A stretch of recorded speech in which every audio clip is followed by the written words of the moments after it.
ഞാനിവിടെ കുറച്ച് കാർഡ്ബോർഡ് എടുത്തിട്ടുണ്ട്. റൗണ്ട് ഷേപ്പിലുള്ളത് കാൽ ഭാഗം മാർക്ക് ചെയ്ത് കൊടുത്തിട്ട് അതിൽ ഹാഫ് മൂൺ ഇതുപോലെ മാർക്ക് ചെയ്ത് കൊടുക്കുക. അത്രയും ഭാഗം കട്ട് ചെയ്ത് എടുക്കുക. എന്നിട്ട് സൈഡ് ഭാഗത്തൊക്കെ ഫെവിക്കോൾ അപ്ലൈ ചെയ്ത് കൊടുക്കുക. നടുഭാഗത്ത് ഒരു സൈഡ് ഭാഗത്തും മേൽ ഭാഗത്തും അപ്ലൈ ചെയ്യണം. ഓരോന്നായിട്ട് കാണിച്ചു തരാം. സൈഡ് ഭാഗത്തൊക്കെ ഇതുപോലെ ഗോൾഡൻ കളർ ഗിൽറ്റ് അപ്ലൈ ചെയ്ത് കൊടുക്കുന്നുണ്ട്. എന്നിട്ട് ഇതുപോലെ ഒരു സൈഡ് ഫുള്ളായിട്ട് ഫെവിക്കോൾ അപ്ലൈ ചെയ്തിട്ട് ഫുള്ളായിട്ട് ഗിൽറ്റ് അപ്ലൈ ചെയ്ത് ഇതുപോലെ ഒട്ടിച്ചെടുക്കുക. അപ്പോൾ നല്ല കളറുള്ളത് തന്നെ ഒട്ടിച്ചെടുക്കുക കേട്ടോ. ഇതുപോലെ ഒട്ടിച്ചെടുത്തിട്ടുണ്ട്. അത് മാറ്റി വയ്ക്കുക. പിന്നെ 3 ഉള്ളത് ഇതുപോലെ 3 ചേർത്ത് വെച്ചിട്ട് ഒട്ടിച്ചെടുക്കുക. അതിന് ശേഷം കളർ ടേപ്പ് എടുക്കുക. ഏത് കളറാണെങ്കിലും ഓക്കെ. അതിൽ ഫുള്ളായിട്ട് ഇതുപോലെ കവറായിട്ട് ചുറ്റിയെടുക്കുക. അതും മാറ്റി വയ്ക്കുക. വേറൊരു കാർഡ്ബോർഡ് എടുത്തിട്ട് അതിൽ ഈദ് എന്ന് എഴുതി കൊടുക്കുന്നുണ്ട്.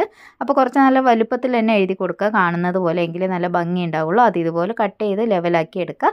അതിലേക്കും ഫെവിക്കോൾ അപ്ലൈ ചെയ്തതിന് ശേഷം നമുക്ക് വേറൊരു കളർ ഗിൽറ്റാണ്, ബ്ലൂ കളറാണ് ഇവിടെ എടുത്തിട്ടുള്ളത്. അതും ഒട്ടിച്ച് മാറ്റി വയ്ക്കുക. എന്നിട്ട് നമ്മൾ ടേപ്പ് ചുറ്റിയ ആ പീസിലേക്ക് ഇത് 3 ഒട്ടിച്ചെടുക്കുക. അപ്പോൾ എല്ലാവർക്കും അഡ്വാൻസ് ആയിട്ട് പെരുന്നാൾ ആശംസകൾ അറിയിക്കുകയാണ്. വീഡിയോ ഇഷ്ടമെങ്കിൽ ലൈക്കും ഷെയറും